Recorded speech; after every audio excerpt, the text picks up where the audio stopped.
Long time no see. Sorry for the delay in getting you this video. I've been a little preoccupied, but I want to share a practice with you that I think will take things to the next level. As usual, we're working with Uddiyana, right? The bandha at the stomach. And the integration of this bandha into our asana, our vinyasa practice is, at least in what I've seen in my own experience, in my own development, a really crucial step into deeper pranayama, deeper layers of pranayama, deeper layers of, right? Because remember, pranayama is the mastery, gaining mastery, developing control and understanding of the flow of the life energies. So this is deeper than breath work, something I talk about a lot. But what we really want to work with and continue to work with are the fundamental techniques from Hatha Yoga. And the bandhas, Mula Bandha at the root, Uddiyana Bandha at the stomach, Jalandhara Bandha at the throat, are the, as I said, the fundamental aspects of Hatha Yoga, techniques from Hatha Yoga that allow us to start to develop an understanding and a control over these life force energies, and ultimately to withdraw them into a central position. So you may remember this vinyasa where we're inhaling and we're lifting the arms, and then we're exhaling and we're coming into a little crouch, bending the knees, placing the palms on the thighs and pressing down with the elbow, keeping the elbow straight, and really finding this connection from the shoulder through the elbow, through the wrist, all the way down the shin to the ankle. Yeah, so this is like stage one in developing Uddiyana, doing it standing, so that we can feel our feet press down as we rise and we inhale, and we keep this hugging in the lower navel happening as we lift our arms, right? So this is the integration of this bandha into our vinyasa, into our movement with the body. So we really want to start to dial that in and have this part of our practice every time we're stepping onto the mat, right? Just a couple repetitions, 3, 4, usually 5 is what I stick to. Just lifting the arms, inhaling, exhaling, bringing the hands to the knees, staying empty, applying the bandha on empty, staying empty with the bandha applied, and then inhaling the arms overhead, continuing to drive down through the feet, right? So as we establish that and continue to build on that, the next step of this process is we take this into a very simple stance. So I'm going to have my heels together and my toes out.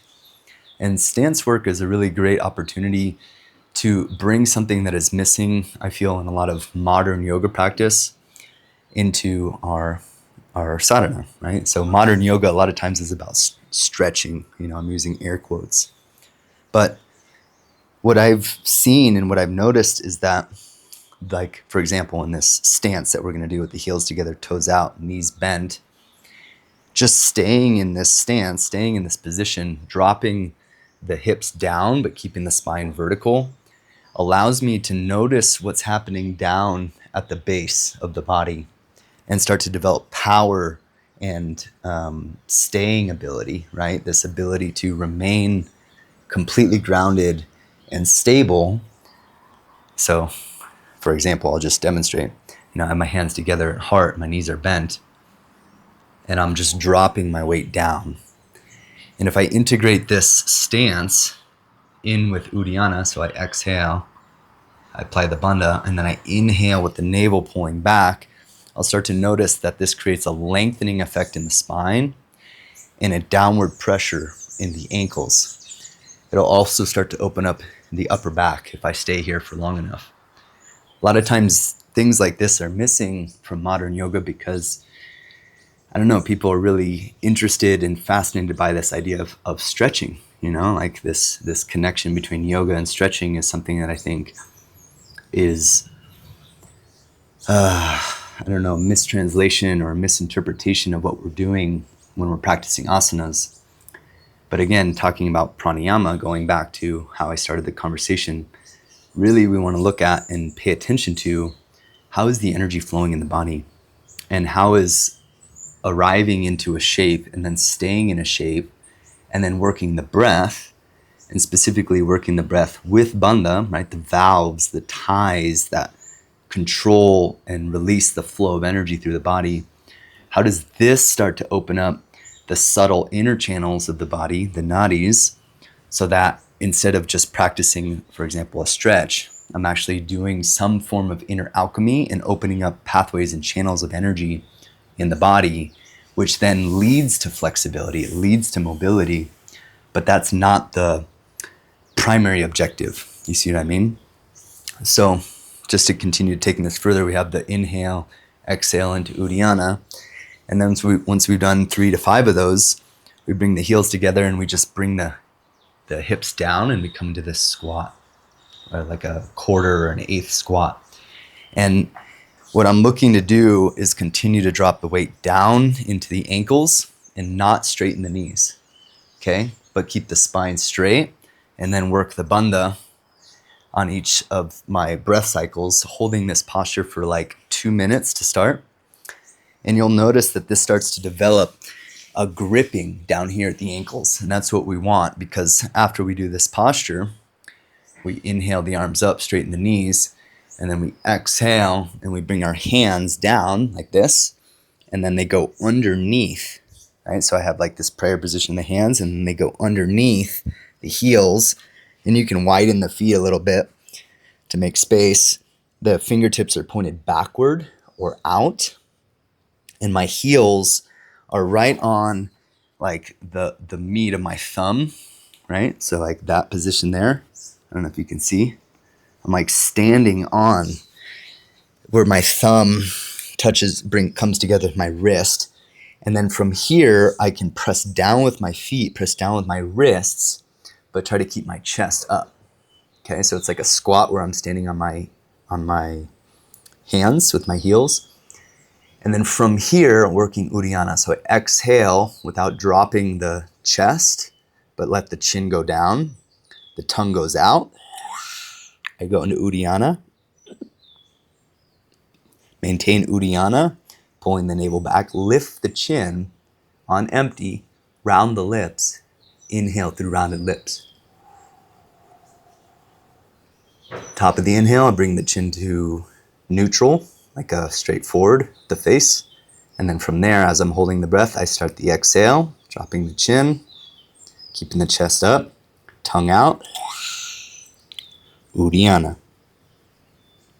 While I'm holding Uddiyana, I'm pressed down with my wrists and my feet.